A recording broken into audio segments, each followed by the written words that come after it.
E eu peço, imploro, para que você se inscreva no canal e ative o sininho. Boa! Faça isso. Boa! Hoje o bagulho é chique, Nosso rapaziada. público adora esse cara e esse tipo de O conversa. cara é ótimo, ele é ótimo. É um gênio.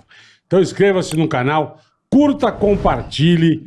Precisamos de vocês ao nosso lado. Exatamente. Tem o Valeu, tem um monte de coisa bacana que você Tem, pode colaborar e nos ajudar. Por que você escolheu Israel? Então, eu vim com 17 anos, não sei como meus pais deixaram, mas eles Veio deixaram. sozinha? Eu vim com 47 amigos de infância. O quê? Então, a gente fazia parte de um movimento juvenil e a gente organizou os 47 pessoas, todo mundo tinha entre 17 e 18 anos, e a gente veio morar em Israel sem adultos. Outra vez, eu não sei como meus pais deixaram. Nossa! Então, a gente ia fazer um ano em Israel de trabalho voluntário e estudos. E nesse um ano eu fui vendo Israel, fui gostando cada vez mais, cada vez mais. No final do ano eu já estava assim, dizendo, eu quero ficar por aqui. Mas eu disse, olha, foi um ano muito lindo, amigos, festa, conhecer Israel, essa não é a vida real. Eu vou embora, a vontade vai passar. Fui, fiz mochilão, viajei pelo mundo, fui morar meio ano na Inglaterra, fui para cima e para baixo, o tempo foi passando e aí eu senti o quê? A vontade não tá passando, quer dizer, eu continuo querendo morar em Israel e eu organizei tudo. Vim de mala e cuia, como a gente diz, vim de mala e cuia, e aí eu comprei uma passagem só de ida para Israel com 20 anos e vim. E por que? Então, mas o que você acha que é? Eu falo, eu senti uma coisa diferente aqui. É uma cidade realmente diferente. Fui para outros lugares aqui. É um lugar diferente. Mas morar aqui por quê, assim? Você não tem família aqui? Tem laços? Então, eu sou judia, eu cresci numa família judia. Então, minha família veio de Israel há 2000 anos atrás. Então, a gente sim tem uma origem aqui. Mas eu me sinto em casa, apesar de eu não ter pai, mãe. Agora meu pai passa temporadas em Israel, mas isso é uma coisa nova. Quer dizer, durante todos esses anos eu não tinha família aqui, mas eu sempre me senti em casa. Ah, é? Então é difícil de explicar, mas no momento que eu pousei em Israel, eu sentia que tinha uma coisa diferente. E por isso aquela vontade que foi crescendo em mim no primeiro ano de querer ficar e de querer migrar, eu achei que ia passar e não passou. Realmente uma coisa que eu tenho dentro de mim. E, além disso, também morar em Israel é um ótimo país. Tem emprego, a qualidade de vida é muito boa. As coisas são caras aqui, né? As coisas são caras, sim. Israel é um país... Os salários são mais altos também, o custo de vida é mais alto. Só para te ter uma ideia, o salário médio de Israel está 11 mil shekel, daria mais ou menos 18 mil reais. Tá. Dependendo do câmbio, mas esse é o salário médio de Israel, por isso. E também é um país extremamente seguro. Uma coisa que me incomodou muito quando eu morava no Brasil... Não, a gente tem uma ideia totalmente diferente, né? Eu sei, às vezes é pra mim estranho. Não é? Pra mim é estranho. Quando eu falei que vinha pra cá, o pessoal, mas cuidado, não sei o que e tal. Pra mim é estranho falar isso pros brasileiros, que muitas vezes no Brasil as pessoas têm uma ideia que Israel é perigoso, que tem homem-bomba, que isso e aquilo, e na realidade não. Israel é um país extremamente seguro. Eu me sinto muito mais segura aqui do que eu morava, às vezes, no Brasil ou em outros lugares que eu passei. Então... a segurança do dia a dia é uma coisa que me importa muito, de poder vir aqui, a gente vai gravar, só Deus sabe quanto tempo a gente vai estar aqui hoje, então poder sair de noite, de madrugada, sozinha, pegar ônibus. É tranquilo. Sair com joia na rua, não ter que ficar olhando se tem alguém, o celular no bolso de trás. Coisas tão simples do dia a dia que às vezes a gente acaba perdendo no Brasil, e aqui eu me sinto livre.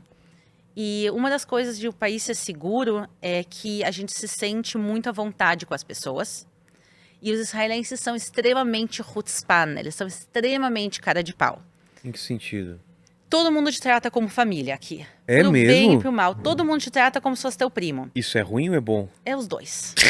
É os dois. O lado bom, qual que é? Então, as pessoas... Você se sente acolhido. Tu se sente acolhido. Imagina eu vindo pra cá com 20 anos... ou pela primeira vez com 17 anos. Eu vim sem nada, cheguei, não falava hebraico, não falava inglês, eu vim para Israel falando português e espanhol. Peraí, você veio para cá sem falar hebraico nem inglês? Nem inglês, eu falava português e espanhol no meio do Oriente Médio. E mímica? E mímica. E na época que não tinha smartphone eu vim. Não tinha o tradutor. Não tinha tradutor, E aí? Então, por exemplo, eu pegava ônibus na rua, até descobrir, ok, eu tenho que pegar a linha 32, eu tenho que pegar ela naquela direção ou nessa. Daí tá ali a placa de ônibus escrita em hebraico. Obviamente, ele não vai saber. Daí eu chegava para pessoas assim, pro centro. Center, para qual ônibus vai pro centro? Daí, desse lado ou do outro lado da rua? As pessoas aqui.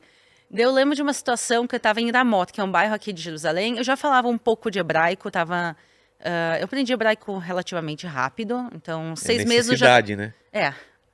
É na marra, como a gente diz. Ou aprende ou... Em 6 meses eu comecei a me comunicar, com 1 ano eu estava falando. Então eu lembro que eu estava no meu primeiro ano, depois que eu tinha imigrado para Israel, eu estava pegando o ônibus, e daí eu fui pegar a informação desse lado, do outro lado da rua, onde é que eu vou, e daí me deram as informações e começou, mas tu não fala bem hebraico, tu é daqui? Daí eu disse, não, eu tô morando aqui, eu imigrei para Israel. Ah, legal, tu imigrou com a tua família? A galera perguntando, assim, como se fosse primo, falando. Não, eu vim morar para cá sozinha. Ah, tu tá sozinha? E agora, na sexta-feira, onde é que tu vai jantar? Eu disse, não, porque aqui sexta-feira se faz jantar de família. É que nem o almoço de domingo no Brasil, aqui é o jantar de sexta-feira. Então, onde é que tu vai jantar na sexta-feira? Eu disse, não sei. Ai, vem jantar lá em casa, vem, pega meu telefone. Eu juro que eu peguei o telefone do cara. Você foi? Eu peguei o telefone do cara. Você é mais cara de pau do que o pessoal aqui.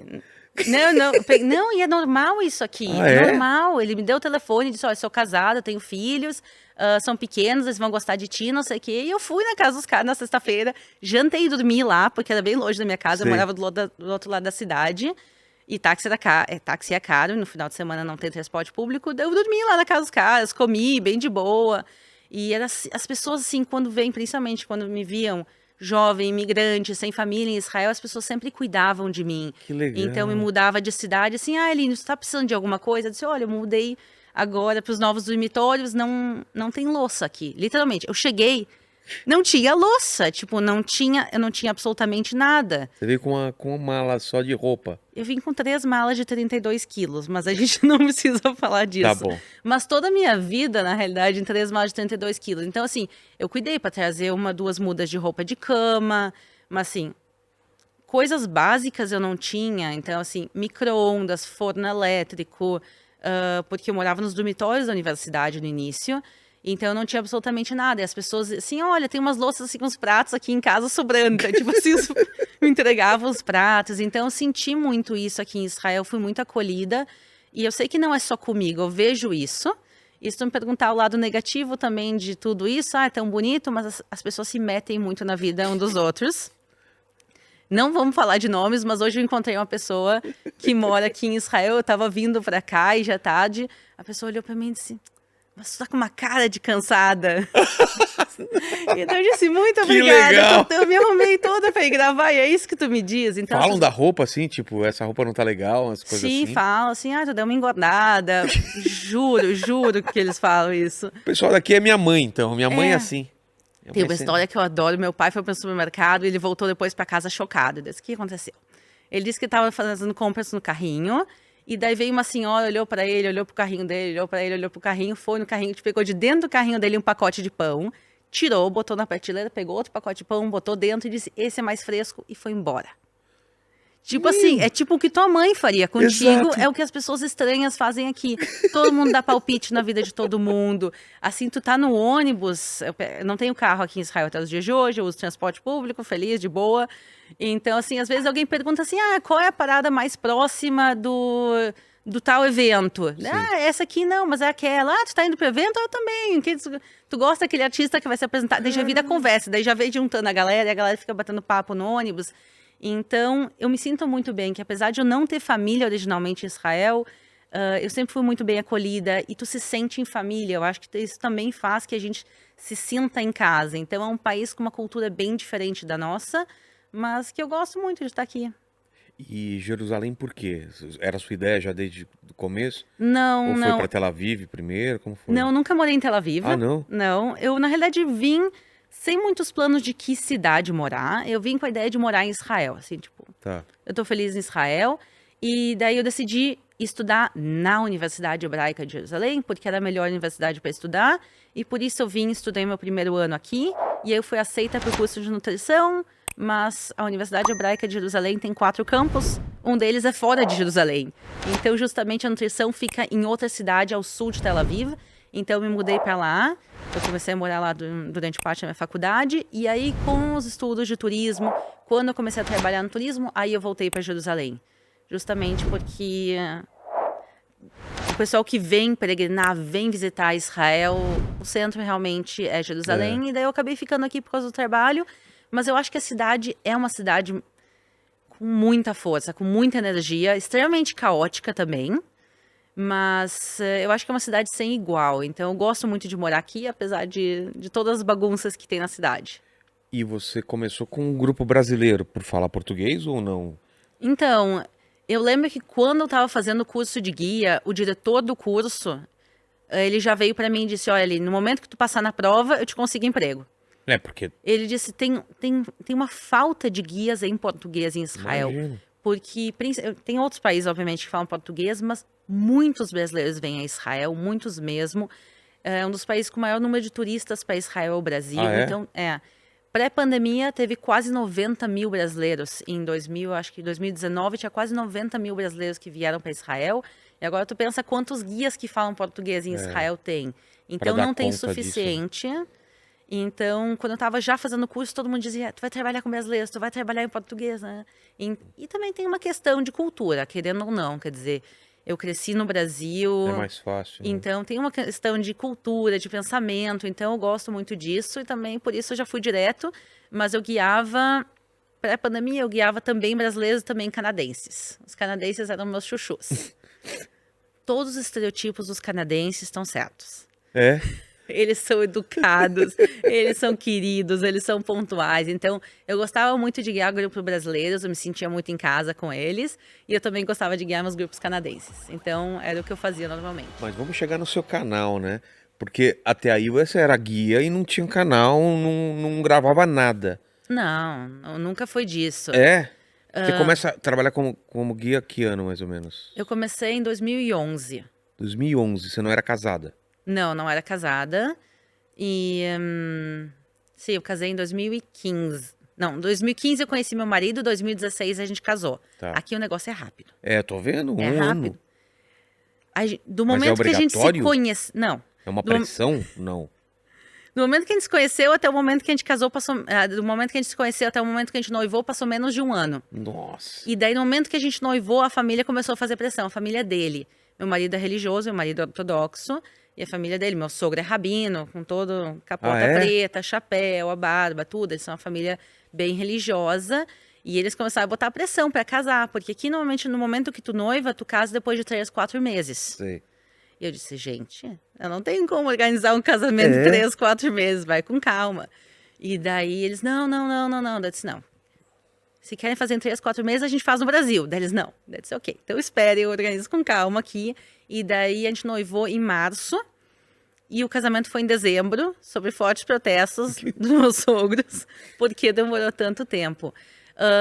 Aqui, muita gente, quando namora, a galera já pensa em casamento. Então, tem essa questão de valores familiares, o pessoal quer casar, o pessoal quer ter filhos.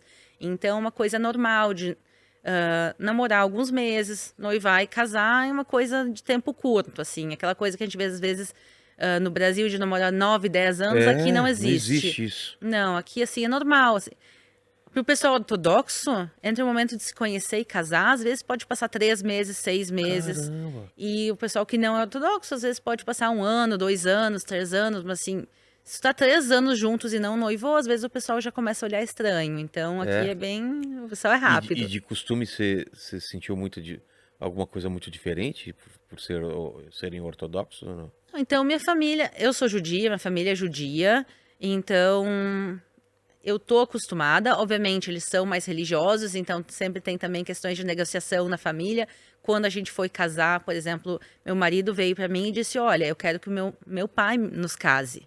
O pai dele é rabino, o pai dele fez centenas de casamentos na vida, e ele olhou para mim e disse, olha, eu quero que meu pai nos case. Eu disse, olha, não era a minha primeira ideia, não tem problema nenhum. Então, a gente teve que negociar, obviamente, conversar. E chegar, eu acho que ao meio termo também, chegar a uma maneira que todo mundo fique feliz. Por exemplo, nos casamentos ortodoxos aqui, homens e mulheres dançam separados. Tu tem o salão de festas, tem literalmente um biombo que divide o salão. Sério? De um lado, sim, de um lado dançam os homens, do outro lado dançam as mulheres. E se a dança é mista, os religiosos normalmente não vão dançar. Entendi. Então, o que a gente fez pro meu casamento? A gente tinha o biombo, de um lado homens, do outro lado mulheres, fez 1, 2 rodadas de dança, sentamos para comer e depois que levantamos da comida, tiramos o biombo e todo mundo dançou junto. Então, tinha... podia? Então, tem gente que não... quem não se sente à vontade Quem não se dançou. sente à vontade tá. teve essa oportunidade. Então, Entendi. eu acho que também isso de fazer casamentos de culturas diferentes. Então, minha família é uma família judia brasileira, não religiosa. A família dele é uma família israelense, de rabinos. O pai dele é rabino, o tio dele é rabino, o avô dele foi rabino-chefe no norte de Israel. O tio dele hoje em dia é rabino-chefe. Então, eles são uma família de muitas gerações de rabinos, uma família tradicional. Então, quando eu acho que tem essa relação de famílias diferentes, mesmo dentro da mesma religião, com tradições tão diferentes, eu acho isso importante a conversa. Então, olha, vai ter a dança separada para a família dele poder dançar também separado, e depois vai ter dança junto para a minha família que prefere dançar junto. Então, a gente teve tudo isso, a gente teve que fazer todas as negociações pré-casamento. Mas tem coisa de aquela coisa que a gente vê de a mulher andar atrás, não tem... Vou dizer o seguinte... Não tem essas regras? Não. Ou é viagem que a gente... Então, vou dizer que muito do que se fala é fake news. Ah, é? Então, não sei quanto a gente pode falar aqui no podcast, mas não sei se tu já ouviu falar. Tem uma história que eu ouvi falar, às vezes, no Brasil, que os judeus ortodoxos têm relações através de um buraco no lençol. Não sei se tu já ouviu falar disso. Eu não tinha ouvido falar, não. Mas não. é verdade, claro. Você Não, me falou claro aqui antes que que, inclusive, o tamanho do buraco do lençol depende do Então, do marido. o pessoal que tá assistindo, deixa aqui nos comentários se vocês já ouviram falar disso, pelo amor de Deus, para não ser a única que fala disso aqui. Então, deixa nos comentários se vocês já ouviram falar Você disso. tinha ouvido falar isso já? Bastante. Judeu enterrado de pé. Isso é uma coisa... O quê? Isso é uma coisa que se fala bastante, principalmente em Portugal. Eu vi portugueses falando isso. E daí Enterrado de pé, eu nunca tinha visto falar. É assim, primeiro, não. Obviamente a gente não é terra de pé. E segundo, eu fico pensando assim, tecnicamente, como se faria? Imagina o trampo. Não acho que daria. Mas o que acontece é que tem muita fake news que rolam, porque o judaísmo é uma religião fechada. Eu entendo isso. Então, a maior parte das sinagogas, elas não estão abertas simplesmente para te ir, participar e conversar. E os judeus, muitas vezes, também aqui em Israel, eles não gostam de ficar se sentindo como bichos de zoológico. As pessoas vão, querem bater foto. Para eles estão na vida normal deles. Então, o que acontece é que muitas vezes as pessoas não têm informação e começam a rolar as fake news na internet. E daí tem muitos boatos que rolam sobre o judaísmo. Então, essa coisa de o judaísmo ser uma religião machista e mulher andar atrás. Mentira. Não. Vamos começar, por exemplo, no judaísmo a mulher é considerada espiritualmente mais elevada que o homem. Ah, é? Sim, por isso a mulher não é obrigada a fazer tantas coisas. Por exemplo, o kippá que os homens usam, solidel, para que serve? Para lembrar que ele está abaixo de Deus? Exatamente, para lembrar que Deus está sempre acima deles. Por que as mulheres não precisam? Porque a gente lembra sozinha. Juro por Deus. É mesmo? Então, por exemplo, aqui, aquelas fitinhas que os homens usam também. As franjas nas roupas. Isso é um mandamento bíblico, tu vai usar franja nas roupas para lembrar dos mandamentos de Deus. As mulheres não precisam ser lembradas. Então, o judaísmo não é uma religião em si machista, obviamente. Mas não pode ser rabina, mulher, ou pode? Então, esse é o segundo ponto que eu ia dizer. Primeiro, tem rabanit. Todas as comunidades, mesmo as ortodoxas, têm rabanit, mas um rabino e uma rabanit não é a mesma coisa. São funções diferentes dentro da comunidade. Mas o que eu ia dizer é que o judaísmo é que nem dizer o que os cristãos pensam. Bom, tem cristão de tudo. E também que nem dizer como é que os judeus se vestem, como é que os judeus fazem. Tem 16 milhões de judeus no mundo e tem muitos grupos dentro do judaísmo. Então, tem alguns pequenos grupos que são extremamente machistas, mas eles são a minoria da minoria. Entendi. Um exemplo é o seriado, aquele Nada Ortodoxa, é o filme Nada Ortodoxa, que mostra raspando a cabeça da mulher, e tem umas cenas bem chocantes, que ela caminha atrás do marido, umas coisas... Esse é um grupo judaico extremamente radical, chamado Satmar. A grande maioria dos judeus não gostam deles. Tem a ver com Hamish ou não? Não. As roupas às vezes podem lembrar, mas não. Eles são um grupo judaico, eles são algumas centenas de famílias em Israel só. São poucos. São poucos. E acaba às vezes que as pessoas, isso é o judaísmo. Não, esse aqui é uma pequena minoria. E dentro do judaísmo tem muitas e muitas raízes. Então, a maioria dos judeus, a mulher e o homem têm boa relação, Mesmos direitos. Tem mesmos direitos. Então, a maioria do judaísmo tem essas pequenas exceções, e o problema é que muitas vezes as pessoas olham para a exceção e acham que é a regra. Mas Então, não tem o que fazer. Transam com um buraco no lençol. Exatamente. A Aline acabou de... Alguém vai Essa eu não tinha... Alguém vai pegar e recortar só esse pedaço do vídeo e postar e vai exatamente. virar de novo fake.